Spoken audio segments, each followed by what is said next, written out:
Bienvenue chers auditeurs et chères auditrices dans Les Passeuses, le podcast consacré à la médiation littéraire. Étudiante du master Lettres, Littérature, Livres et Médiation à l'Université de Lorraine, nous partons à la rencontre des professionnels de la médiation littéraire pour parler de leur métier, de leur rapport au livre et de transmission. La médiation littéraire, c'est la mise en relation des littératures avec leur public. En un mot, c'est une rencontre. Alors suivez-nous dans ce 3e épisode à la rencontre de Pascal Maquet. Bonjour Pascal et merci d'être avec nous aujourd'hui.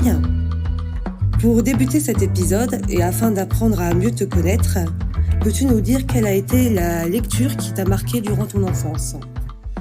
Oui, alors je pense que mon premier choc littéraire, ça a peut-être été Björn le Morphir de Thomas Lavacherie, que j'ai connu à la fin de l'école primaire, je pense, que j'avais reçu dans un abonnement à l'école des loisirs.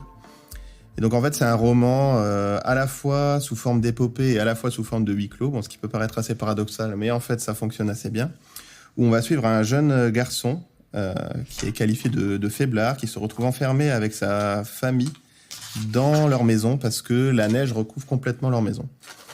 Et en fait, ce garçon se révèle être un morphir, c'est-à-dire un espèce de héros mythologique qui va, au cours de cette expérience, se révéler et sauver sa famille de cette épreuve.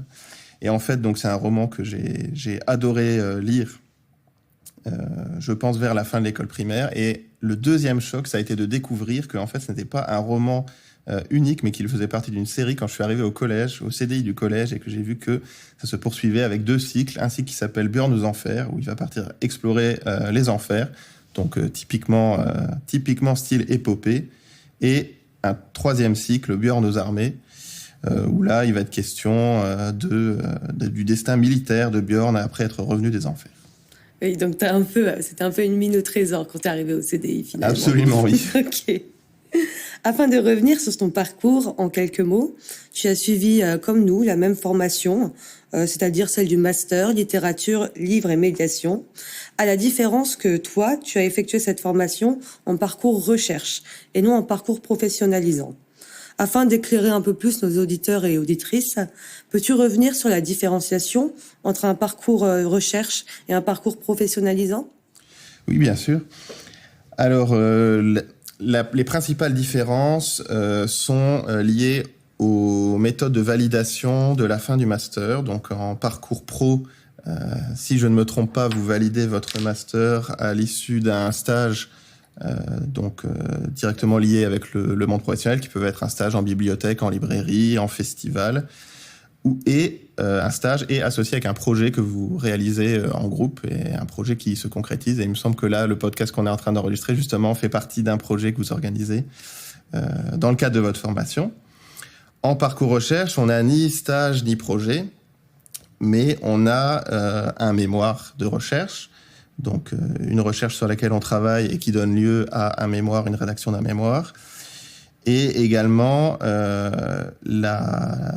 la possibilité d'assister à des colloques et à des séminaires, sachant que, bien sûr, les colloques et les séminaires universitaires sont aussi ouverts aux étudiants en pro, mais en tant qu'étudiant en recherche, on est plus concerné puisqu'on s'oriente vers le monde de la recherche.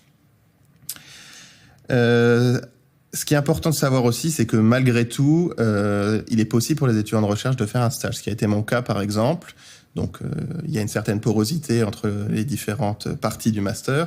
Moi, j'ai fait mon stage dans un laboratoire de recherche de Grenoble, qui était un stage qui consistait à travailler sur un projet ANR d'édition d'une chronique française d'un auteur qui s'appelle Guillaume Crétin.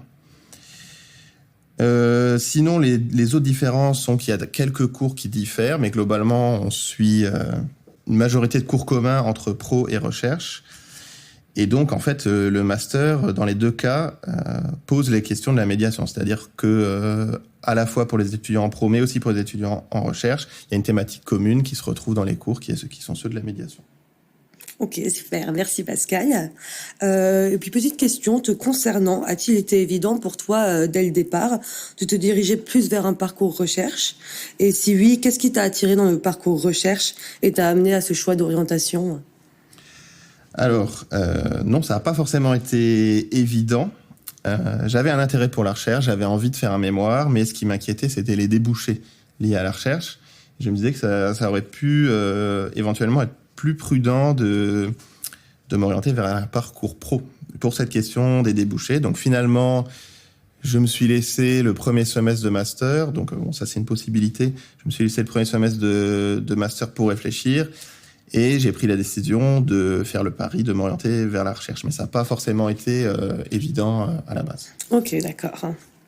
Alors, notre formation nous offre la possibilité de travailler et de réaliser différents projets, tout aussi intéressants les uns que les autres, dont celui-ci, par exemple. Il me semble que cela a également été ton cas, car en effet, tu as eu l'opportunité de participer dans le cadre de ton mémoire au projet ANP Melponum, dirigé par Nina Hugo, maîtresse de conférence à l'Université de Lorraine. Alors, c'est le projet ANR Melponum. ANR Melponum. Donc, ANR, c'est pour Agence nationale de la recherche. Oui, effectivement. Donc, en fait, mon mémoire de master, c'est inclus dans ce projet ANR Melponum. En fait, qu'est-ce que le projet Melponum ? Donc, le projet Melponum, c'est un projet qui vise à élargir la réception des œuvres théâtrales de la Renaissance par deux versants. Le premier versant, le plus visible, c'est la réalisation d'éditions critiques numériques de ces pièces théâtrales de la Renaissance.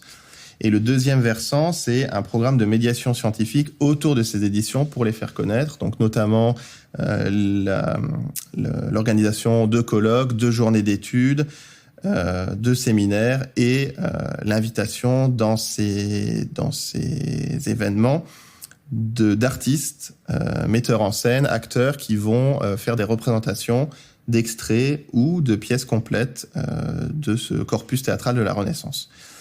Donc, plus précisément, comment est-ce que mon travail s'est inclus dans ce projet ? En fait, c'est au niveau, comme mon mémoire était un mémoire édition, c'est au niveau du versant plutôt édition. J'ai édité une tragédie qui s'appelle La Lucrèce, qui date de 1566, donc le tout début de la période des tragédies françaises, puisque les premières tragédies originales en français sont Abraham sacrifiant en 1555 et Cléopâtre captive en 1553. Donc en 1566, on est juste après. Et donc mon mémoire a consisté à l'édition de ce texte-là, et une édition qui sera bientôt publiée justement sur le site du projet Melponum. En plus de ça, j'ai pu, dans le cadre du master, faire 2 stages, donc en plus du stage dont je parlais tout à l'heure, 2 stages dans le cadre du projet Melponum, où j'ai participé à l'encodage de deux pièces. Donc là, c'était pas des éditions critiques, parce que dans un stage d'1 mois, on n'a pas le temps, mais j'ai travaillé aussi sur le versant édition à ce moment-là. Ok, très bien. Tu as été diplômé du master littérature, livre et médiation en 2025. Et depuis, nous continuons d'avoir le plaisir de te croiser dans les couloirs de l'université, étant donné que tu es à présent doctorant contractuel et que tu travailles sur une thèse. Comment devient-on doctorant contractuel et en quoi consistent les spécificités de ce statut ? Alors, déjà, c'est important de préciser que tous les doctorants ne sont pas contractuels. Donc, on peut faire une thèse sans obtenir un contrat doctoral. Donc, effectivement, c'est un statut un peu particulier. Un contrat doctoral, ça veut dire qu'on a un contrat de travail pour lequel on est payé pour le travail de thèse pour ses recherches. Et donc, comment est-ce qu'on obtient un contrat doctoral ? Donc, en fait, il faut candidater auprès d'une école doctorale. En tout cas, c'est comme ça que ça s'est passé pour moi. Moi, c'est l'école doctorale Humanité Nouvelle Fernand Braudel, qui est une école doctorale qui rassemble différents laboratoires. Tous ces laboratoires sont tournés autour des disciplines des humanités, donc comme la littérature, ce qui est mon cas.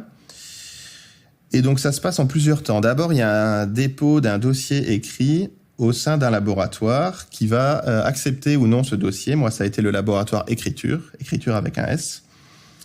Ensuite, si le dossier est validé, il passe une deuxième une deuxième vague de validation. Il doit être sélectionné. Et donc, si le dossier est sélectionné, on est nous-mêmes sélectionnés pour participer au jury et donc présenter à l'oral notre projet de recherche devant un jury qui est composé de chercheuses et de chercheurs qui représentent chacun des laboratoires de l'école doctorale. Donc c'est de mémoire une 15aine de minutes de présentation et après une 15aine de minutes de questions.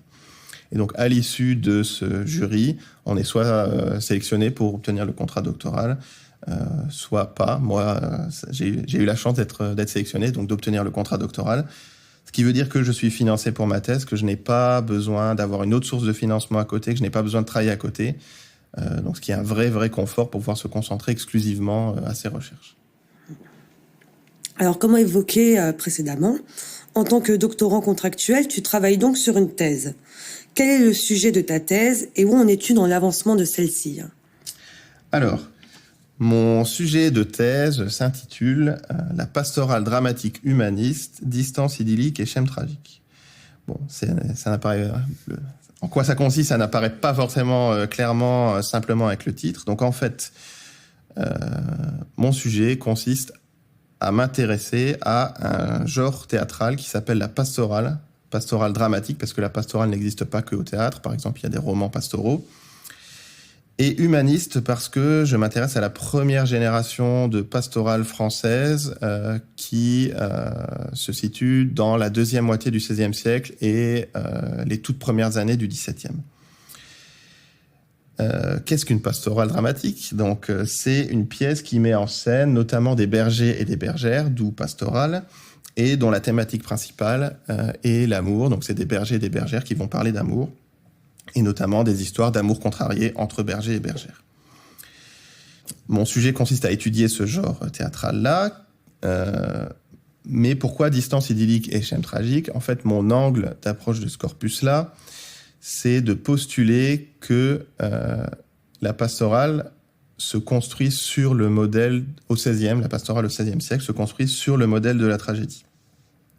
En fait, je suis arrivé à cette hypothèse avec mon mémoire de master qui consistait en édition d'une tragédie, la Lucrèce, que j'ai évoquée tout à l'heure, qui, on le sait, a été représentée en diptyque avec une pastorale qui s'intitule Les Ombres. Et donc, dans le cadre de mon mémoire, j'ai été regarder et faire une espèce de comparaison entre les deux pièces. Donc, je n'ai pas édité Les Ombres, seulement la Lucrèce, mais j'ai comparé les deux pièces et j'ai vu que c'était un peu étonnant qu'on retrouvait des éléments typique de tragédie, notamment il y a la présence d'un chœur, et au XVIe siècle, le chœur, le personnage du chœur qui est un personnage collectif, c'est un personnage typiquement de tragédie. Dans la comédie, par exemple, on ne le retrouve pas. Mais d'autres éléments aussi qui me laissaient penser que les deux pièces étaient construites l'une par rapport à l'autre, et donc on retrouvait des éléments de tragédie dans la pastorale, ce qui m'a un peu étonné.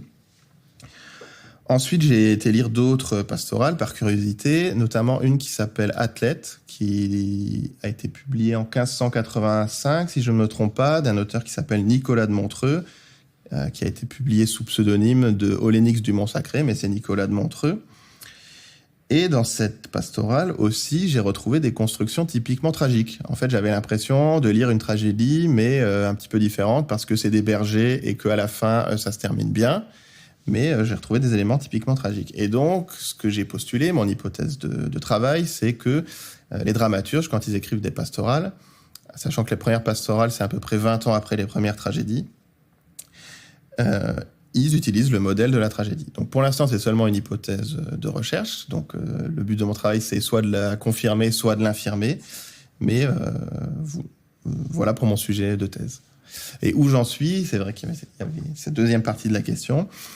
Bien, pour l'instant, j'en suis encore à la lecture des pièces, à la lecture du corpus. J'ai pas terminé encore intégralement la lecture de mon corpus. J'en suis également à creuser la bibliographie, donc à creuser ce qui existe déjà dans la critique sur ces pièces et sur les sujets autour de ces pièces-là. Et j'ai commencé à travailler avec les outils numériques parce que dans ma thèse, l'idée, c'est de me servir d'outils numériques, notamment deux. eScriptorium, qui est un outil de transcription. Donc, en fait, qu'est-ce qu'un outil de transcription? Mes pièces n'ont souvent pas été éditées. Ça veut dire n'ont pas été éditées par des éditions modernes. Ça veut dire qu'on les retrouve seulement dans les éditions d'époque, les éditions 16e. Et moi, j'y accède la plupart du temps par Gallica, par des numérisations, c'est-à-dire des photos, des scans, des pages de ces éditions-là. Et la transcription, ça permet de ces photos d'obtenir un fichier TXT, un fichier texte, donc comme un texte sur Word, mais là vraiment juste le texte, de manière automatisée, c'est-à-dire sans avoir besoin de le recopier à la main, ce qui fait gagner énormément de temps, parce que recopier une pièce à la main sur ordinateur, ça prend des heures, et en plus on fait soi-même des erreurs. Et donc, j'ai commencé à me servir de cet outil de transcription qui s'appelle eScriptorium pour moi, mais il y en a d'autres. Et pour l'instant, ça donne des très très bons résultats parce que j'ai des taux d'erreur de seulement 1,58% d'erreur, ce qui est très très très bon parce que on considère que en dessous de 5% d'erreur par caractère, ce sont des très bons résultats. Donc il faut quand même relire les transcriptions derrière, mais disons que ça prend beaucoup moins de temps de relire et de corriger ces quelques erreurs que de tout transcrire à la main. Et le deuxième outil, c'est TXM, donc c'est un concordancier. Pour l'instant, j'ai pas commencé à m'en servir puisqu'il faut que j'ai d'abord les transcriptions, mais en fait, c'est un outil qui permet de faire des statistiques, notamment lexicométriques, à l'échelle d'un corpus très large. Donc, une fois que tout mon corpus sera transcrit, l'idée, ça sera de le passer avec cet outil pour obtenir des données statistiques, pour faire ce qu'on appelle du distant reading, donc de la lecture à distance. Donc, repérer des grandes tendances sur le corpus et ensuite retourner à des lectures rapprochées en fait, le distance reading me permettra, dans l'idée, de retourner à des lectures rapprochées pour l'analyse de ce corpus. Ok, très bien, merci. Et puis, dernière question pour conclure cet épisode. Penses-tu que tes enseignements du master relatifs à la médiation littéraire ont pu te fournir aussi certains éléments de réflexion pertinents pour ta thèse ? Alors, pour l'instant, assez peu parce que, comme je te le disais juste avant, je suis encore dans ma première année de thèse et dans ma première phase de thèse. Donc, pour l'instant, je suis surtout en train de définir mon sujet et de le creuser. Et la médiation, malgré tout, je pense que la médiation est très importante dans la recherche parce que la recherche, en fait, ça consiste à développer de nouvelles connaissances et ces nouvelles connaissances, le but, c'est ensuite de les faire connaître. Donc, pour ça, la médiation, je pense, rend un grand service et est essentiel à prendre en compte quand on fait de la recherche. Et je pense qu'en fait, même j'ai aucun doute sur le fait que les enseignements que j'ai suivis en master liés à la médiation me seront en fait très utiles plus tard lorsqu'il faudra que je communique sur mes recherches et que j'aurai un peu plus de résultats. Pour l'instant, comme j'ai assez peu de résultats, la médiation, disons, viendra plus tard, je pense. D'accord, très bien. Eh bien, en tout cas, merci Pascal d'avoir passé ce moment avec nous et d'avoir permis à nos auditeurs et auditrices de te rencontrer. Quant à vous, n'hésitez surtout pas à aller écouter nos autres épisodes. Tout est disponible en podcast et nous serons ravis de vous y retrouver. C'était Les Passeuses avec l'Université de Lorraine. Merci.